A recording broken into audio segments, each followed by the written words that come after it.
조선야월을 찾아주셔서 감사합니다. 구독과 좋아요, 알림 설정 부탁드립니다. 때는 조선시대 임진왜란이 끝난 지 막 15년이 지난 어느 날이었습니다. 전란은 끝났지만 아직도 나라는 전란으로 황폐화된 형편을 다 회복하지 못해 사람들의 삶은 여전히 어렵고 또 혼란스럽기만 했습니다. 그랬던 때 경기도 양평 부근의 한 마을에는 만석이라는 총각이 살았습니다. 30이 다 되어가는 만석이는 가난한 사람들 사이에서도 정말 찢어지게 가난했습니다. 집이라고는 다 허물어져가는 초가집이 전부였죠. 부모도 없이 어디 콩 하나라도 심을 밭대기도 하나 없이 그저 동네를 떠돌며 이곳저곳 일을 해주고 입에 풀칠을 하는 거지가 다름없었지요. 마을 사람들은 농번기에는 만석이의 손을 빌려 일을 하면서도 일이 없는 겨울에는 만석이를 잘 돕지 못했습니다. 자신들도 식구들 입에 근근히 풀칠을 하는 형편이라 겨울이 되면 만석이의 사정은 몹시도 곤궁해졌지요. 그래서 만석이는 일감이 없는 겨울이면 읍내 장터에 있는 주막으로 가 장돌뱅이들의 심부름을 하며 근근히 겨울을 버텼습니다. 그날도 만석이는 장터로 가기 위해 이른 아침부터 길을 나섰지요. 만석이는 얇은 옷 하나로 버티면서 추위에 몸을 떨었습니다. 올겨울은 유난히 더욱 추운 것 같구나. 만석이는 굴뚝에서 김이 모락모락 나는 다른 집들을 보며 추위로 곱은 손을 꽉 쥐었습니다. 다른 이들은 전부 다 부모 형제가 있는데 왜 나는 세상 천지 의지할 곳 하나 없이 이 모양일까? 만석이는 쓸쓸하고 외로운 마음을 꾹 참으며 장터 주막으로 갔습니다. 그날은 장돌뱅이 한 무리가 와 있어서 주막이 몹시 바빴지요. 주모는 만석을 보자 반색을 했습니다. 만석아, 얼른 오거라. 할 일이 아주 많단다. 네, 아주머니. 얼른 시켜만 주십시오. 제가 다 하겠습니다. 아유, 든든하기도 하지. 그럼 우선 장작부터 패야 한다. 우선 이 국밥이나 한 그릇 먹고 하렴. 만석은 주모가 말아주는 뜻인 국밥을 후루룩 말아먹고 하루 종일 정신없이 일을 했습니다. 어려운 형편이었지만 만석은 늘 부지런하고 밝았으며 마음씨가 착했습니다. 그래서 온 고을 사람들은 그를 친동생처럼 아끼고 좋아했지요. 만석아, 잘 있었느냐? 올해도 어김없이 열심히 일하고 있구나. 예, 어르신도 잘 다니셨습니까? 얼굴이 더 좋아지셨습니다. 좋아지기는 이 녀석아. 이제 겨우 장사가 될까 싶은데. 그런데 너도 얼른 장가를 가야 할 텐데 큰일이구나. 제 형편에 무슨 장갑니까? 누가 저에게 시집을 온답니까? 정 안 되면 어디 처녀라도 하나 보쌈을 하던지 해. 우리 착한 만석이는 오는 처녀도 밥 굽는다고 돌려보낼 판인데 보쌈이라니 말도 안 되는 소리 마시오. 그럴 강단이 있었으면 벌써 했지.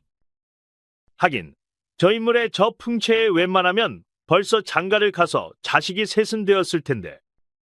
만석은 그런 이야기를 들을 때마다 그냥 웃고 말았습니다. 자신도 외로워서 가정을 이룬 사람들을 볼 때마다 색시를 얻고 싶다는 생각은 했지만 그게 마음대로 되지 않는 일이었으니 그저 하루 벌어 하루 먹고 살 뿐이었습니다. 그날도 종일 바쁘게 일하던 만석은 하루 자고 가라는 주모의 청을 뿌리쳤습니다. 잠은 집에 가서 자야지요. 내일도 새벽에 오겠습니다. 왔다 갔다 하면 힘들지 않니? 날도 추운데. 오늘은 장터 형님들 때문에 방도 없잖아요. 저는 괜찮습니다. 그래, 미안하구나. 이거 가져가서 데워 먹고 자거라. 내일 일찍 오고? 만석은 주모가 싸주는 국밥을 들고 고개를 숙이고 나왔습니다. 날은 추웠지만 만석은 아무리 멀어도 꼭 집으로 가서 잠을 자고 나왔습니다. 만석이 추위로 발걸음을 재촉하던 길 앞쪽에 어스름한 형체가 보였습니다. 만석은 무엇인가 싶어 다가가 보았습니다. 그건 사람이었습니다. 그것도 여인이었지요. 낡은 옷차림에 머리가 헝클어진 여인은 길가에 웅크리고 쓰러져 있었습니다. 저런, 거지 여인이 길을 걷다가 굶어 죽은 것이로구나. 만석은 딱한 마음에 거지 여인을 묻어주기라도 할까 싶어 그 옆에 우뚝 섰습니다. 아무리 여인이라도 죽은 사람이라 약간 꺼리는 마음이 들어 망설이고 있던 찰나 갑자기 그 여인이 가느다란 신음을 내면서 몸을 뒤척였습니다. 만석은 소스라치게 놀랐지요. 그 여인은 아직 살아 있었습니다. 이보시오. 정신 차려보시오. 만석은 황급히 그 거지 여인을 흔들었습니다. 손이며 온몸이 얼음장처럼 차디찼지만 그 여인은 아직 숨을 쉬고 있었습니다. 다만 이마만은 불덩이처럼 뜨거웠지요. 아픈 몸으로 추운 날에 길을 걷다가 쓰러진 것이 분명해 보였습니다. 만석은 결심했지요. 안 되겠다. 얼른 사람부터 살려야겠다. 만석은 급히 여인을 들쳐업고 자신의 초가집을 향해 번개처럼 내달렸습니다. 만석은 기골이 장대에 그 여인을 업고 달리는 것은 아무렇지도 않았습니다. 특히나 만석의 등에 축 늘어진 채 업힌 여인은 얼마나 못 먹었는지 뼈만 앙상해 마치 구름처럼 가볍기만 했습니다. 만석은 급히 여인을 방에 눕히고 방에 불을 뗐습니다. 그리고 주모가 싸준 국밥을 데웠지요.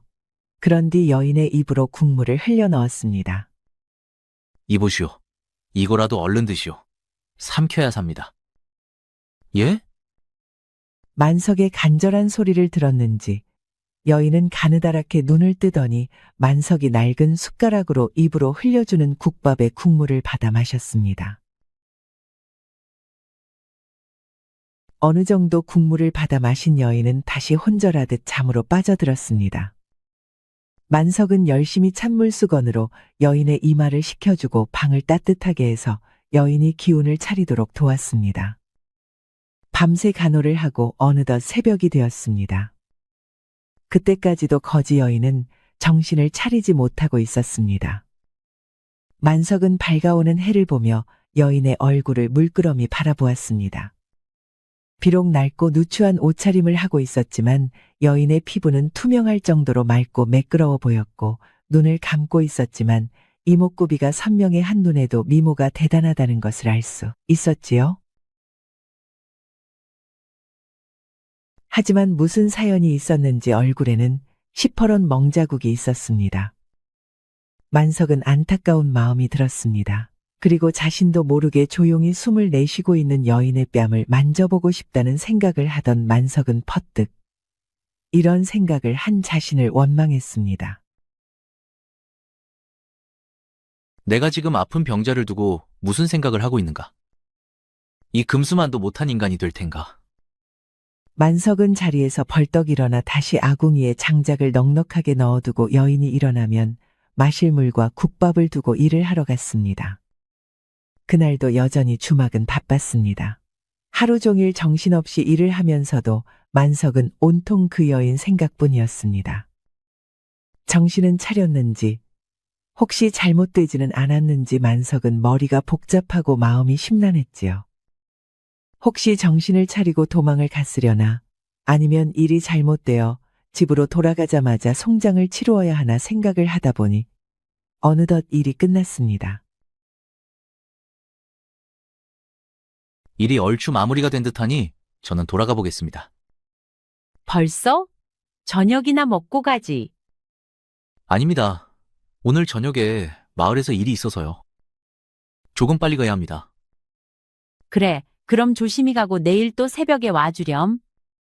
저기, 아주머니, 죄송하지만 저 국밥 한 그릇만.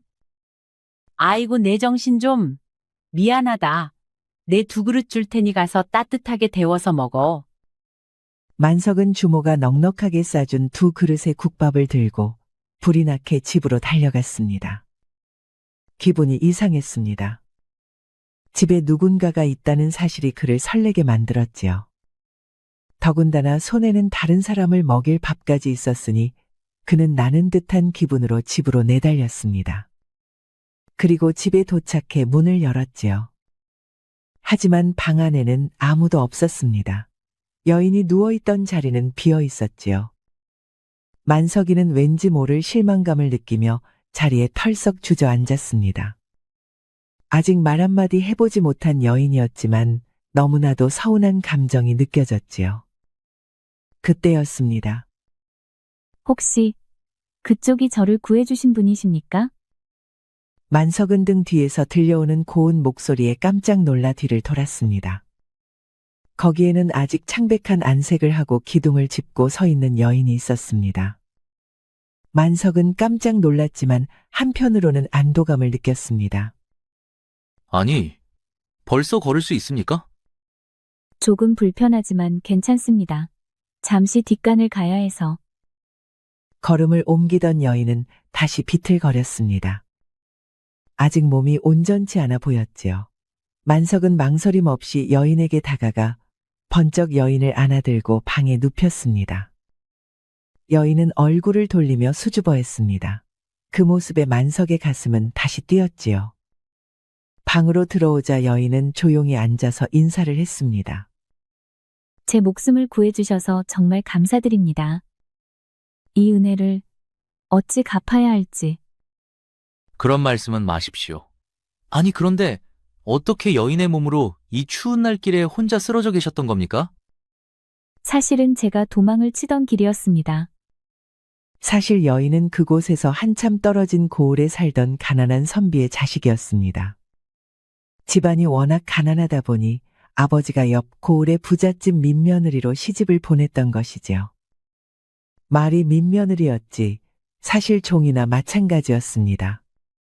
양반가의 자식이었지만 가난했던 여인은 고작 8살의 나이에 시집을 가서 평생을 종살이처럼 살아야 했던 것이지요. 예, 보하야, 너 내가 방을 전부 닫고 기름칠을 해놓으라고 한 걸 잊었느냐?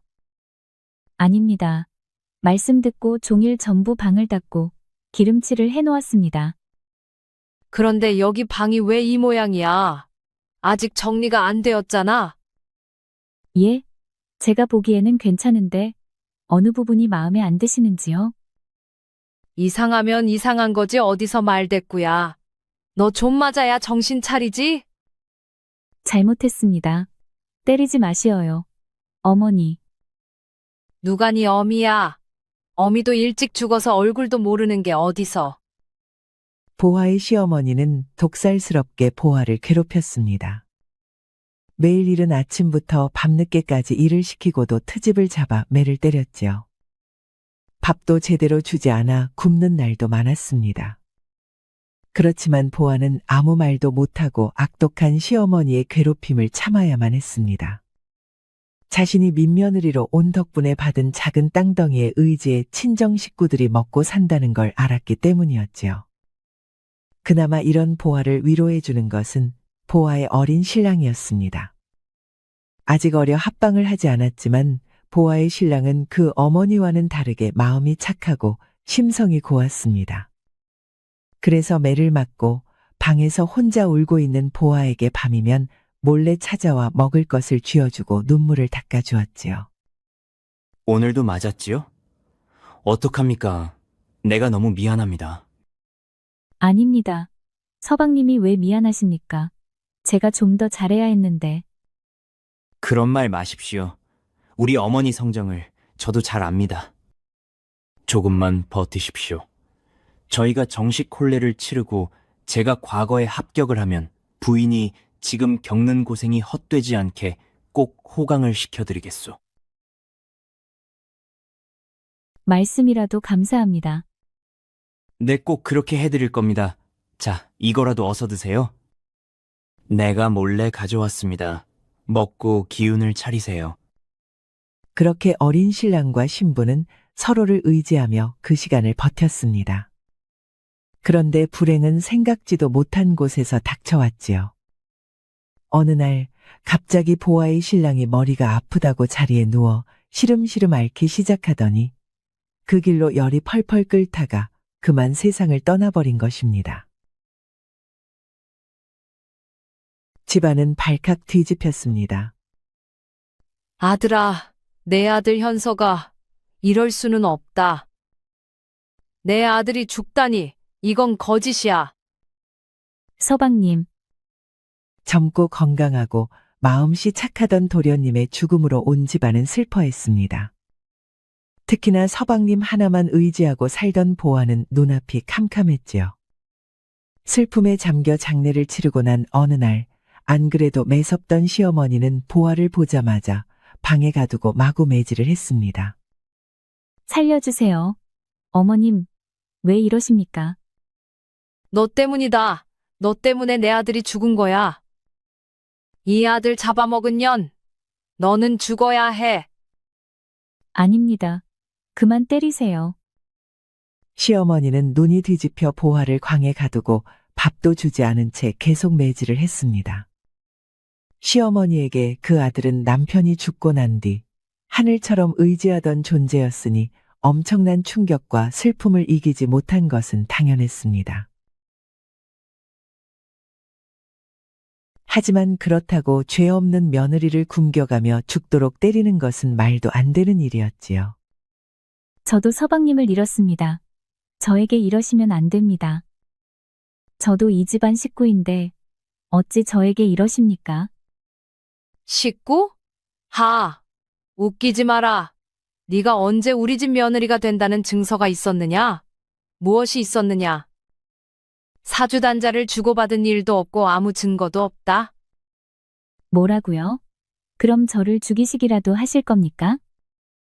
그래, 그냥 이대로 내가 너를 때려 죽여도 아무도 모른다. 내 너를 죽여서 우리 아들 저승길 외롭지 않게 보내주마. 니들이 사이는 좋았지 않았느냐? 시어머니의 무시무시한 말을 들은 보아는 그날도 맞다가 기절을 했습니다. 얼마나 기절을 했을까?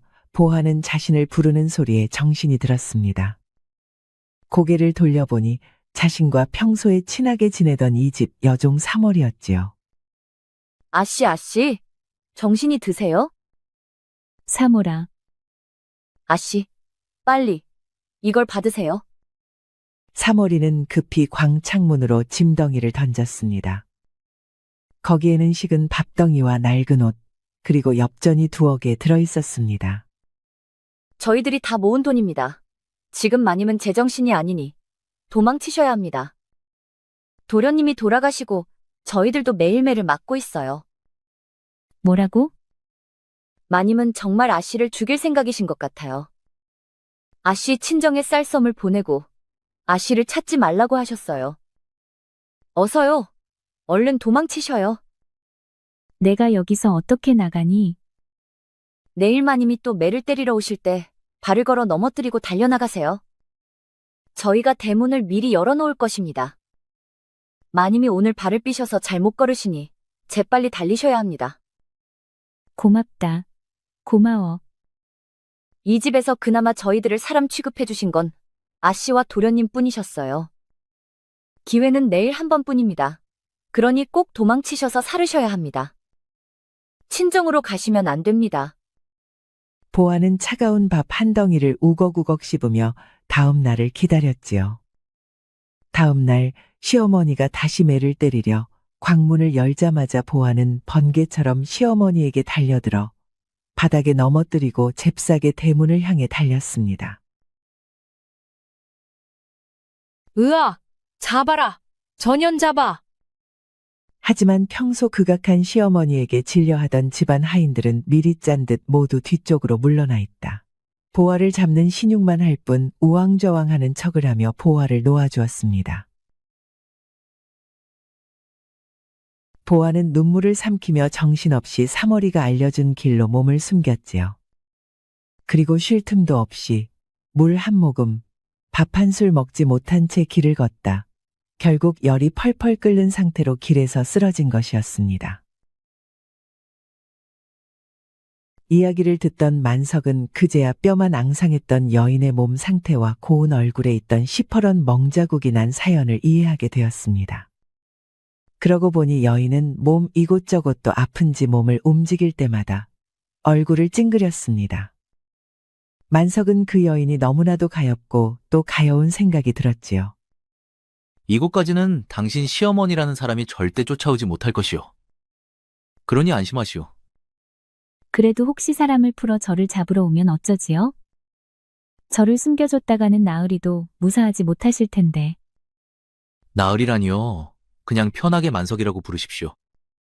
그리고 걱정 마십시오. 일단은 몸부터 얼른 추스르셔야지요. 만석은 불안해하는 여인을 달래고 저녁을 먹은 뒤 다시 자리에 눕혔습니다. 여인은 불안해하면서도 만석이 위로하자 안심이 되는지 저녁을 먹고 다시 혼곤히 잠에 빠져들었습니다. 그 모습을 보며 만석은 이 여인을 지켜주고 싶다는 생각을 했지요. 날이 밝았습니다. 만석은 일이 있을 때는 주막에 갔다가도 저녁이 되기가 무섭게 집으로 돌아왔습니다.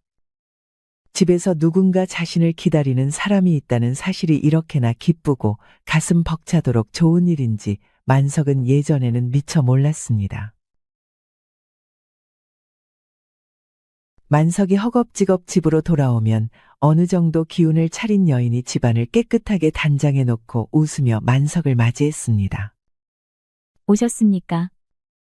왜 또 일어나 계셨어? 쉬고 있으셔야지. 이제 몸이 많이 좋아졌습니다. 괜찮습니다. 집 청소를 하신 게요? 집이 많이 누추해서 더러울 텐데. 무슨 말씀을 그리 하십니까? 여기 새 옷도 제가 빨아서 다려놓았습니다. 찾아보니 인두가 있더군요. 아, 돌아가신 어머니가 쓰시던 것이요. 저녁이 되면 만석이가 구해온 저녁으로 둘은 머리를 맞대고 앉아 저녁을 먹으며 두런두런 이야기를 나누었습니다. 따뜻한 온기와 사람이 있는 집에서 함께 저녁을 먹는 것만으로도 만석은 행복했지요. 그런데 나으리는 부모님이 안 계십니까? 두 분 다 돌아가셨다오. 사실 이 부모님도 내 친부모님이 아니시라 들었소. 네? 그러면 어쩌다가? 나도 모르오. 전란 중에 두 분은 아이를 모두 잃었는데 그때 마침 내가 혼자 들판에 버려져서 울고 있었다고 합디다. 내 옆에는 화살을 맞고 쓰러진 남자가 있었고. 만석은 일어나 고리짝 안에서 낡은 작은 조끼를 꺼냈습니다. 5살 먹은 아이가 입을 만한 그 조끼는 낡았지만 좋은 비단으로 만든 것이었지요. 내가 이걸 입고 있었다고 하오. 여인은 만석이 건네주는 조끼를 받아들었습니다. 아이의 것이었지만 분명 값비싼 비단으로 누벼진 그 옷은 귀한 집 아이에게 입히는 것이었지요. 이것은 아주 비싼 물건입니다. 나으리께서 어릴 때 이 옷을 입고 계셨다고요? 그렇다오. 다른 옷은 평범한 무명 옷이었지만 저고리 안에 있던 이 조끼만은 비싸 보이는 것이라 우리 어머니께서 간직해 두셨다고 하셨소. 그렇다면 나으리는 혹시 귀한 댁 아이가 아니었을까요? 그럴 리가 있겠소? 나를 품에 안고 대신 화살을 맞고 죽은 이는 평범한 옷차림에 평범한 이였다고 했소? 아마 그 사람이 나의 아비이겠지. 전란 중에 어쩌다 양반집 아이의 옷을 보고 나에게 입혔을 것일 테고. 그럴 수도 있겠군요. 내 부모님은 나를 죽은 자식 대신으로 데려다가 잘 키워주셨지만 그마저도 일찍 돌아가시고 나는 늘 혼자 살아왔소. 그러다 이렇게 같이 지낼 수 있는 사람이 있으니 얼마나 좋은지. 만석은 말을 마치고 혼자 얼굴을 붉혔습니다.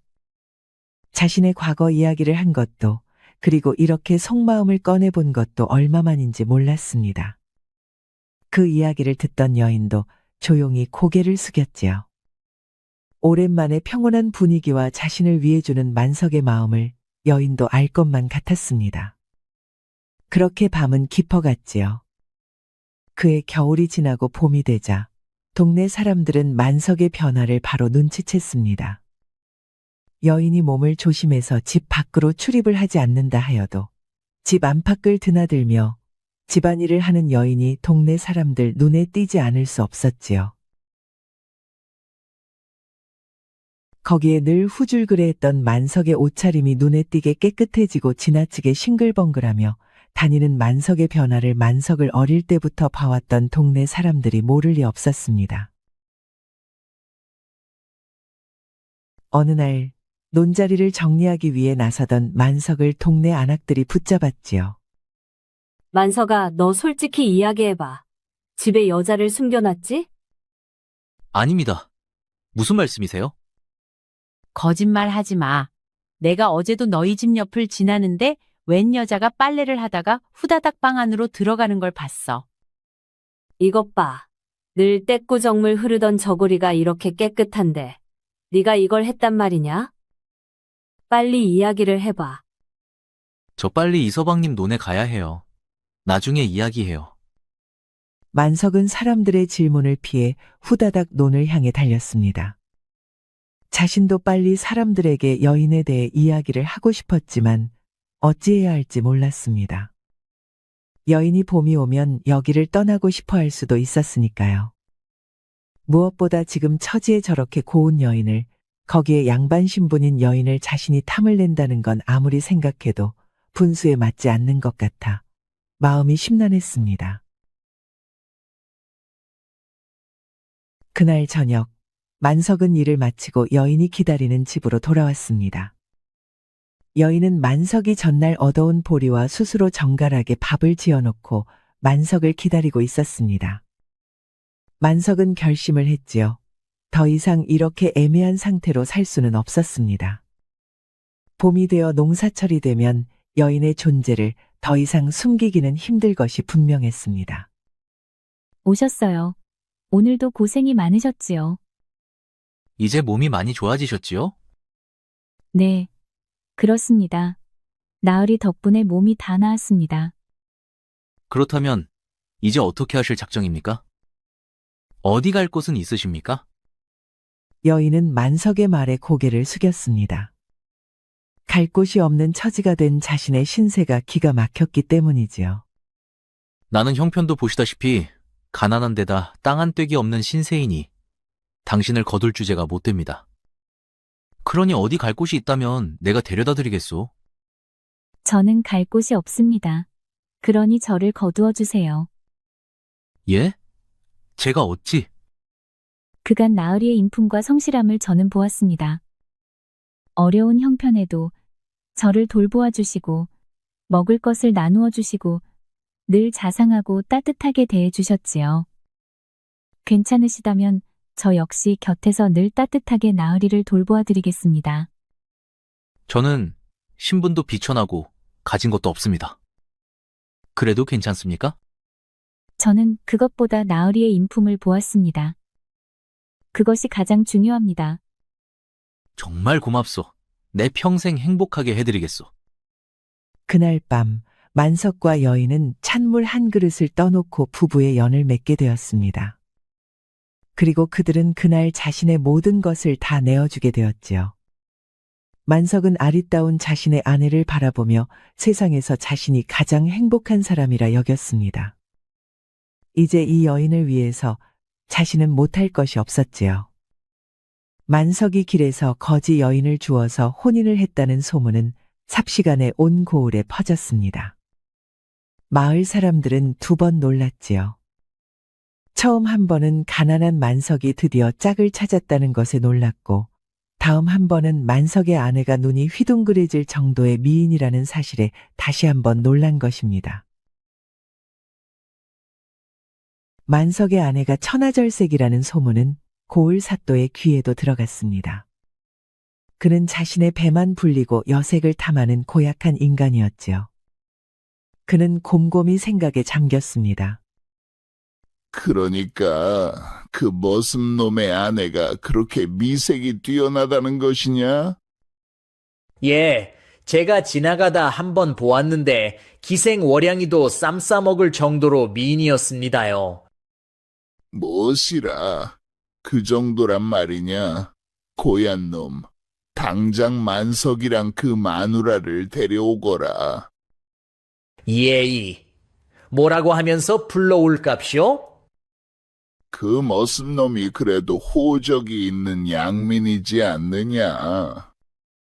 어디 양민이 호적도 없는 여인을 아내로 삼았는지 알아봐야 할 것 아니냐? 남의 집 귀한 여식을 보쌈이라도 한 것이면 어쩌려고 그러느냐? 지당하신 말씀입니다요. 제가 당장 가서 이것들을 끌어오겠습니다요. 사또에게 아첨을 하느라 평소에도 죄 없는 고을 처녀들을 잡아다 사또에게 바치던 이방은 신이 나서 마을로 군졸들과 함께 달려갔습니다. 영문도 모르고 일을 하다가 끌려온 만석과 그 아내는 겁에 질렸습니다. 그 아내의 얼굴을 본 사또는 침을 꿀꺽 삼켰습니다. 자신이 이제껏 봤던 여인들 중 최고라 할 정도로 미모가 뛰어났던 것입니다. 네 이놈, 네 놈의 아내는 어디 살던 누구의 여식이냐? 잘 모르옵니다요. 무엇이라?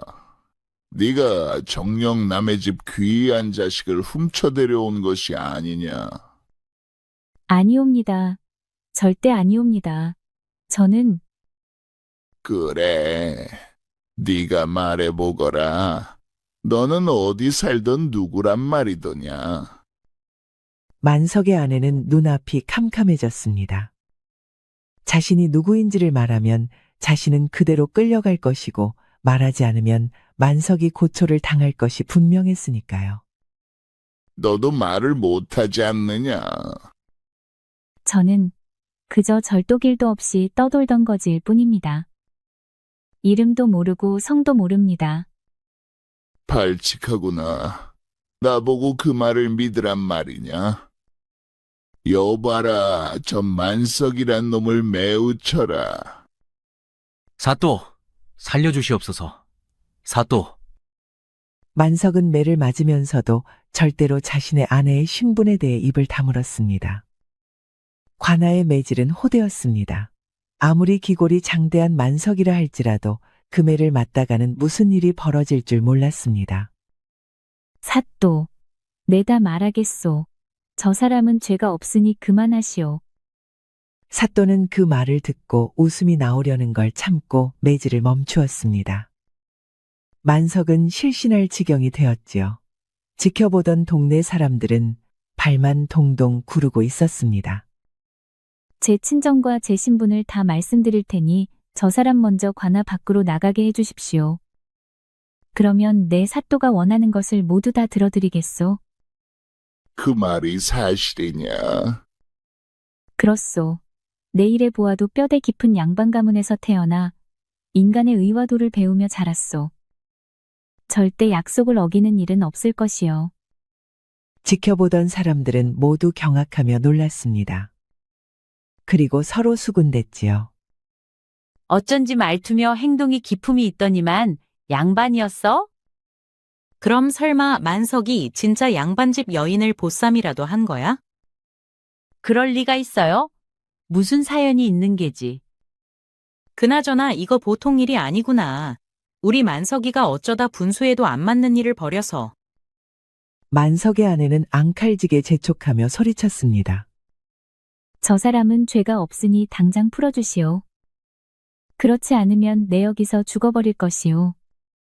그거야 어렵지 않지.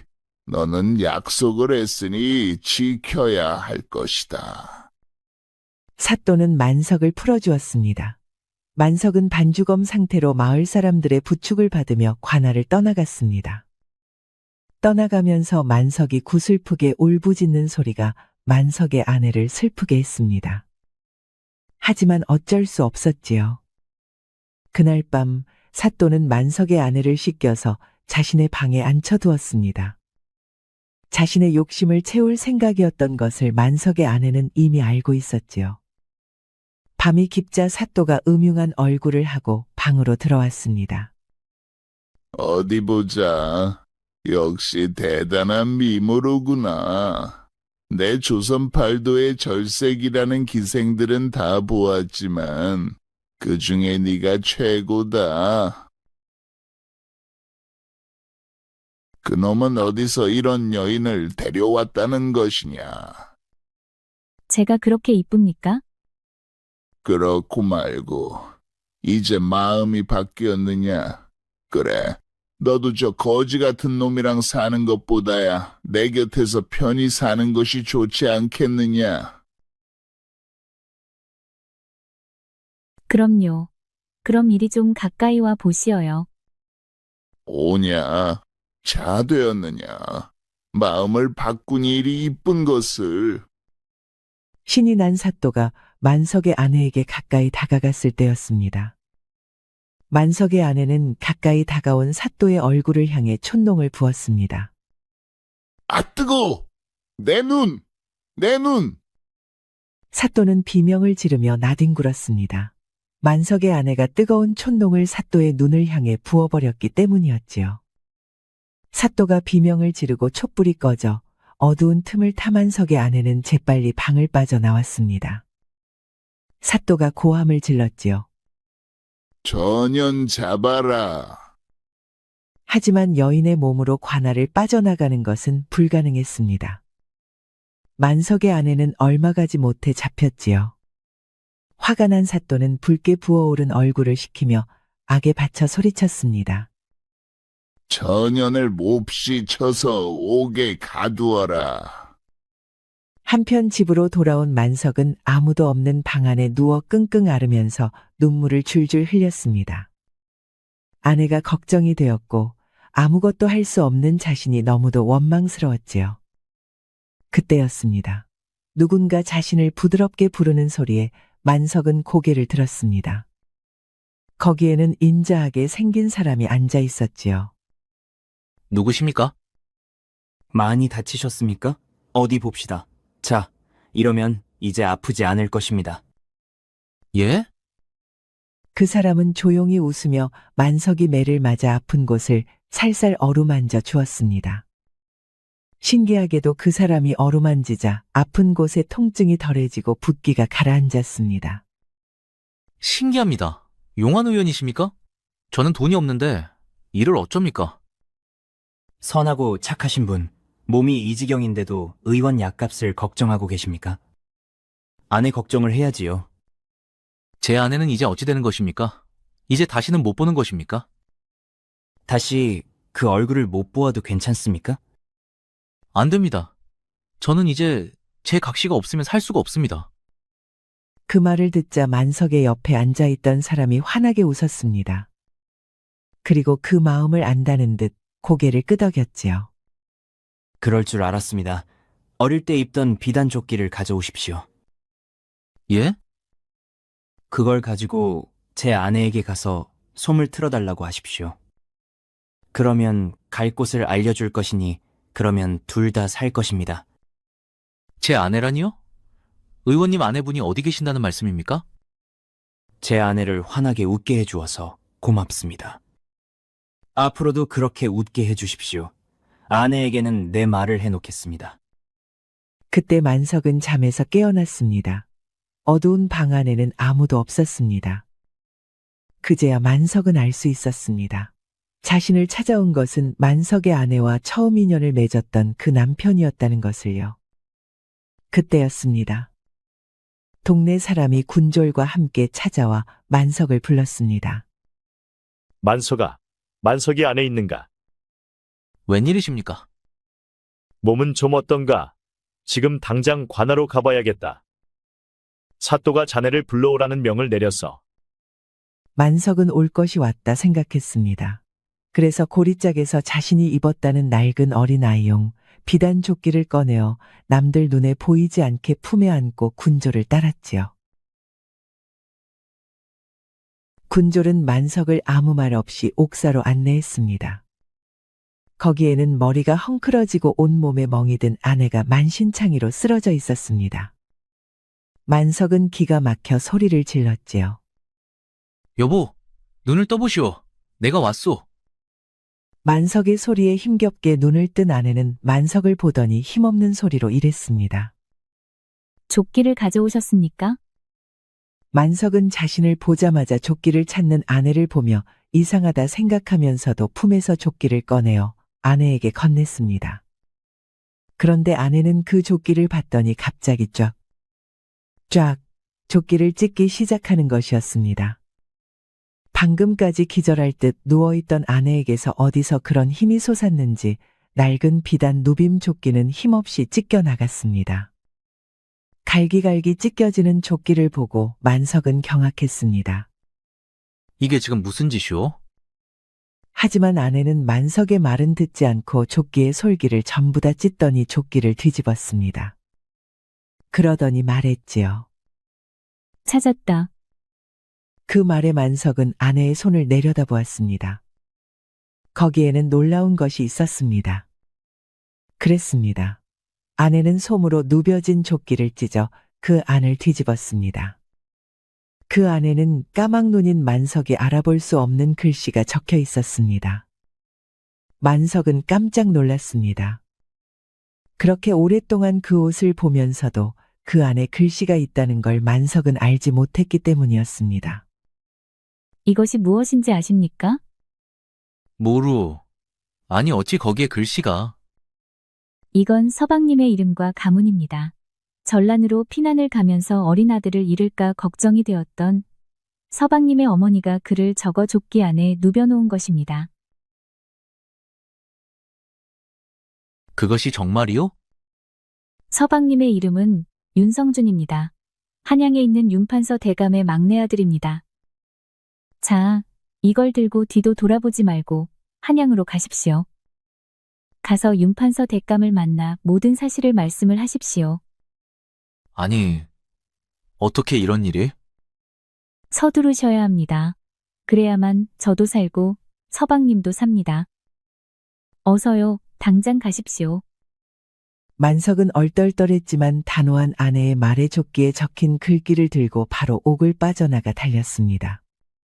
사람들이 불러도 대답하지 않고 황급히 길을 떠나는 걸 보고 사람들은 어리둥절했지요. 쉬지 않고 달려 만석은 드디어 한양에 도착했습니다. 윤판서의 집을 찾는 일은 어렵지 않았습니다. 한양에서 가장 크고 가장 화려한 집을 찾아가면 되었으니까요. 하지만 갑자기 찾아온 거지 같은 몰골을 한 사내를 집 안으로 들여보내기는 만무했습니다. 만석이 아무리 난리를 치고 고함을 질러도 높은 솥을 대문 앞에서 만석은 들어갈 수 없었습니다. 그 앞에서 난리를 피고 있는데 뒤에서 까랑까랑한 목소리가 들렸습니다. 거누구냐? 마님, 송구합니다. 이자가 갑자기 찾아와 대감마님을 만나뵙게 해달라고 때를 써서. 제발 윤판서 대감님을 만나게 해주십시오. 제발. 너는 그 얼굴을 들어보거라. 너는 목소리의 주인공은 그 댁의 주인 마님이었습니다. 그 마님은 만석의 풍채와 얼굴을 보자마자 비명을 지르면서 뛰어와 덥석 손을 잡았습니다. 만석은 어리둥절했지요. 자네는 누구인가? 저는 이걸 가지고 왔습니다. 제가 어릴 때 입고 있었던 것이랍니다. 성준아, 우리 아들이 살아있었구나. 성준아. 마님은 바로 만석이 윤성준의 어머니였습니다. 아무리 세월이 흘러도 그 어머니는 성준을 바로 알아보았습니다. 세월은 흘러 6살 때 잃어버린 아들이 장성해 어느덧 30이 가까워졌지만 어머니만은 아들을 한눈에 알아볼 수 있었던 것이지요. 집안은 난리가 나서 온 식구들이 뛰쳐나왔습니다. 만석은 버선발로 뛰쳐나온 자신의 아버지 윤판서와 자신의 두 형의 얼굴을 보고 그제야 어머니가 한눈에 자신을 알아본 이유를 알 수 있었습니다. 그 누가 보아도 자신의 아버지와 큰 형님과 만석은 붕어빵이라고 해도 될 정도로 풍채와 외모가 꼭 닮아 있었기 때문이었습니다. 만석이 들고 온 조끼를 들고 만석의 어머니는 오열했습니다. 그때 내가 다리를 다쳐서 너희 형제를 먼저 친정으로 피난 보내고 나중에 갔더니 네가 없어져서 얼마나 울었는지 모른다. 아, 그랬던 거였습니까? 우리는 하인들과 가고 있었는데 갑자기 외놈들이 나타나 하인들이 각자 우리를 하나씩 안고 뛰었는데 너를 안고 간 하인이 끝까지 오지 않았다. 그런데 결국 죽었다니. 예, 저는 이제껏 그분이 제 친아비라 생각했습니다. 양반 자제의 복장을 하면 습격을 당할 것 같아서 일부러 그렇게 옷을 입혀서 보낸 것이다. 그래도 이상하게 마음이 불안해 이 조끼를 안에 입혔는데 정말 다행이구나. 다행이야. 네가 김서방 품에서 우는 모습이 마지막이었는데 이렇게 살아서 다시 만나다니 정말 천지신명께 감사드릴 일이야. 잘 왔다. 잘 왔어. 장하구나. 윤 판서는 오랫동안 무장으로 활약하던 용맹하고 의로운 인물이었습니다. 전란에도 전장에 나가 나라를 위해 싸우느라 가족을 챙기지 못했고 만석의 어머니가 홀로 아이들을 챙기다 다리를 다치는 통에 결국 만석이 혼자 떨어지게 된 것이지요. 온 가족은 서로를 얼싸안고 눈물을 흘렸습니다. 이제 만석은 당당한 양반의 자식 윤성준의 이름으로 살게 된 것이지요. 한편 관아에 옥에 갇힌 만석의 아내는 홀로 고통을 감당하고 있었습니다. 첫날 사또의 얼굴에 뜨거운 촛농을 부어놓고 모진 매질을 당한 뒤 옥에 갇혔을 때 만석의 아내는 그대로 기절을 했지요. 그때였습니다. 어디선가 따뜻한 기운이 퍼져오며 자신의 어깨를 조용히 흔드는 손길을 느꼈습니다. 여보, 일어나 보십시오. 여기서 이렇게 누워있으면 어쩝니까? 따스하고 자상한 목소리에 만석의 아내는 힘겹게 고개를 들고 눈을 떴습니다. 거기에는 예전 자신이 처음으로 민며느리로 시집을 가서 고생을 하던 시절 자신을 위해준 남편이 조용히 앉아 있었죠. 서러움에 만석의 아내, 아니 다시 보아가 된 그녀는 왈칵 눈물을 쏟았습니다. 서방님, 저는 죽은 것입니까? 저를 데리러 오셨습니까? 그럴 리가 있겠소. 왜 벌써 죽는다는 말씀을 하십니까? 죄송합니다. 제가 서방님을 잊고 다른 분을 만나 부부의 연을 맺었습니다. 내가 이 세상 사람이 아니니 당연한 거 아니오. 왜 그것부터 걱정을 하시오? 저는 잘 살고 싶었는데 죄송합니다. 아내는 펑펑 울었습니다. 그런 모습을 보며 보아의 남편은 조용히 눈물을 닦아주었지요. 나는 늘 당신을 울게만 하고 힘들게만 했습니다. 이제는 약속을 지켜야겠습니다.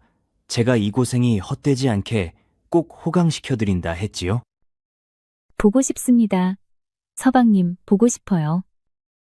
이제 저는 당신의 남편이 아닙니다. 그러니 앞으로 그 사람과 웃으며 행복하게 천수를 누리며 사십시오. 저는 당신에게 해드릴 수 없으니 그 사람을 통해 당신이 호강을 누릴 수 있게 해드리겠습니다. 예? 그 사람이 당신을 웃게 하는 것이 퍽 좋아서 고마웠습니다. 날이 밝으면 그 사람을 보게 해달라고 하십시오. 제가요? 예, 그리고 그 사람이 조끼를 가져오거든 안을 들여다보십시오. 거기에 그 사람의 진실이 있을 것입니다. 그게 무슨 말씀이십니까? 이제 영화로운 길만 있을 것이니 포기하지 마시고 부딘의 어머니를 용서하십시오. 그리고 만석의 아내는 정신을 차렸습니다. 꿈이었지만 이것이 꿈이 아니었다는 걸 만석의 아내는 알았지요. 날이 밝자 만석의 아내는 사또에게 마지막으로 자신의 남편을 보게 해달라고 졸랐고 그렇게만 해준다면 무엇이든 다 하겠다고 청을 넣었습니다. 이 마지막 청을 들어주지 않는다면 혀를 깨물고 죽겠다는 협박도 했지요. 그렇게 만나게 된 만석의 조끼를 찢어 만석을 한양으로 보낸 뒤 만석의 아내는 그저 기다릴 뿐이었습니다. 맞았던 상처가 부풀어 오르고 욱신거리는 고통이 번져왔지만 만석의 아내는 자신의 남편이 가족을 찾아 자신을 구해주기만을 기다렸습니다. 하지만 하루가 지나고 이틀이 지나도 만석은 돌아오지 않았지요. 일주일이라는 시간이 흘렀지만 만석은 돌아오지 않았습니다. 그 사이에 얼굴을 다쳤던 사또의 치료가 끝이 났습니다. 만석의 아내가 뿌린 촛농 때문에 한눈이 멀게 된 사또는 도끼가 바짝 올라 만석의 아내를 관아마당으로 끌어냈습니다. 네 서방놈은 너를 만나 그 길로 도망쳤다. 꼴 좋구나. 만석의 아내는 아무 말도 하지 못했습니다. 그렇게 지서방만 살려달라고 하더니 보거라. 너는 다 죽어가는데 너를 도와주는 이는 한 놈도 없다. 이제 어찌할 것이냐. 나를 죽일 것이요? 입은 살았구나. 아니, 죽이지 않는다. 하지만 차라리 죽는 것이 낫다고 할 것이다. 뭐요? 너는 죽기보다 남에게 욕을 당하는 것이 제일 싫지. 그래서 나는 오늘 밤 반드시 너를 취하고 네가 죽기 전까지 너를 욕보일 것이다. 내가 실증나면 역이관기로 만들어서 다른 사람들도 너를 욕보이게 할 것이고. 그럴 수는 없소. 나는 엄연히 양반이건만. 그러면 네 신분을 대봐. 그러지 못하면 관기가 되어 너는 영원히 다른 사내들의 놀이개로 살 것이다. 그게 네가 죽는 것이 더 낫다고 느낄 것이니까. 사또는 악에 받쳐 말을 했습니다. 그리고 명령했지요. 여봐라. 전현을 당장 데려가 시키고 내 방에 끌어놓아라. 만석의 아내는 체념했습니다. 이제 살 길은 없다 싶었지요. 바로 그때였습니다. 갑자기 우지끈하는 소리와 함께 관아문이 벌컥 열리더니 우르르 군졸들이 들어왔습니다. 멈추시오. 당장. 이게 무슨 일이야? 내 이놈. 선량한 양민을 상대로 온갖 폐악을 일삼은 네 놈을 우리가 모를 줄 알았더냐. 당장 저놈을 체포하거라. 군졸들이 우르르 달려와 사또를 끌고 갔습니다. 그 모습을 만석의 아내는 힘없이 바라보고 있었지요. 그러는 찰나 누군가 다가와 만석의 아내를 감싸 안았습니다. 값비싼 비단 도포를 입은 높은 신분의 양반이었지요. 여보 괜찮소? 아니 서방님, 드디어 부모님을 찾으셨군요. 만석의 아내는 어엿한 양반 자제의 모습을 한 남편의 모습을 보고 한참을 안겨서 울었습니다. 이제 걱정 마십시오. 내가 왔으니 다 잘 될 것입니다. 다행입니다. 정말 다행입니다. 사또는 그 길로 체포되어 파직되고 먼 곳으로 유배가 보내졌습니다. 그동안 저질렀던 모든 악행들이 낱낱이 밝혀졌기 때문이었지요. 성준과 그 아내의 사연은 임금님의 귀에도 알려졌습니다. 임금님은 그 사연을 딱하게 여겼지요. 그리하여 둘을 정식 부부로 인정을 해주었습니다. 보아가 민며느리 생활을 했음에 불과한 데다 이전 시어머니 말대로 그 혼인을 증명할 그 어떤 증서도 남아있지 않았기 때문이었습니다. 보아의 시어머니는 함부로 사람을 가두고 학대한 죄를 받았습니다. 재산은 전부 몰수가 되고 옥에 갈 처지가 되었지요.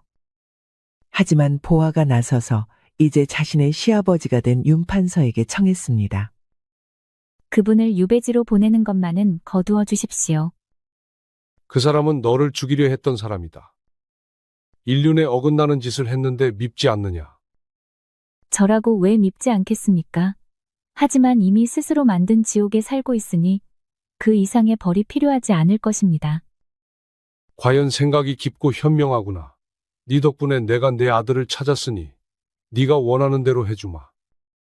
어찌하면 좋겠느냐. 그저 고생하던 하인들에게 집안 재산을 나누어서 나가서 잘 살게 해주시고 그 불쌍한 늙은 여인은 집에서 지낼 수 있게 해주시옵소서. 자신의 아들과 살던 집에서 살다 죽는 것이 그 여인을 위한 마지막 저의 배려이옵니다. 오냐, 그렇게 해주마. 어차피 자식을 잃은 어미가 무슨 벌을 받든 그것이 자식 잃은 것보다 심하겠느냐. 알겠다. 보아를 괴롭히던 시어머니는 모든 하인들이 떠나간 집에서 쓸쓸히 살다가 죽었습니다. 과도한 애정으로 정신을 잃고 주위 사람들을 괴롭히던 이에게 어울리는 말로였지요. 그 이후로 보아는 정식으로 윤씨 집안의 막내 며느리가 되어 윤성준과 행복하게 살았습니다. 이후 성준은 열심히 글과 무예를 갈고 닦아 아버지의 뒤를 잇는 훌륭한 장수가 되었지요. 그리고 보아는 그런 남편의 뒷바라지를 열심히 하며 아이들도 여럿 낳았습니다. 여보, 무엇을 또 그렇게 하고 있습니까? 아, 날이 쌀쌀해지니 어머님 아버님 누비옷을 지어드릴까 해서 바느질을 하는 중입니다. 서방님 저고리도 이미 지어 놓았습니다. 집안일로 바쁜데 벌써 이것까지 언제 하셨습니까? 좀 쉬시라니까? 바쁘긴요. 늘 나라 일을 하시느라 서방님이 고생을 하시지요. 그러고 보니 곧 우리가 처음 만난 추운 겨울이 다가오는군요. 그때 당신을 보고 얼마나 놀랐는지 모른다오. 그 이야기를 또 하십니까? 하늘에서 선녀가 내려와 쓰러졌다 싶었다니까. 왜 믿지를 않소? 이리 와 보시오. 얼른. 어머, 왜 이러십니까? 이제 선녀가 내 안사람이 되었으니 내가 좀 안아보려고 합니다. 그 이후로 성준과 보아는 행복한 삶을 살았습니다. 누구나 자신에게 주어진 운명의 가혹함을 원망할 수도 있을 것입니다. 현실이 힘들고 어려워 왜 나만 이런 고난을 겪어야 하나 절망을 할 수도 있겠지요. 하지만 우리의 인생은 무조건 나쁜 것도 무조건 좋은 것도 없습니다. 나쁜 일이 있다면 좋은 일도 있고 어려움이 있다면 행복함도 있지요. 그리고 그러한 행운과 행복은 늘 준비가 된 선한 사람을 기다리고 있을지도 모릅니다. 자신이 아무리 힘들고 어렵더라도 다른 사람을 돕고 진심을 다해 위한다면 그러한 행복은 우리를 위해 기다리고 있다가 찾아올 것입니다. 그 날을 위해 우리는 오늘도 열심히 그리고 선한 일을 하며 살아야 할 테지요. 들어주셔서 감사합니다. 구독과 좋아요, 알림 설정을 꼭 부탁드립니다. 우리 이야기가 여러분들에게 조금이나마 재미를 선사할 수 있기를 바랍니다. 다른 재미있는 영상도 많으니 즐겁게 봐주세요. 그럼 여러분 모두 행복하고 즐거운 시간 되세요.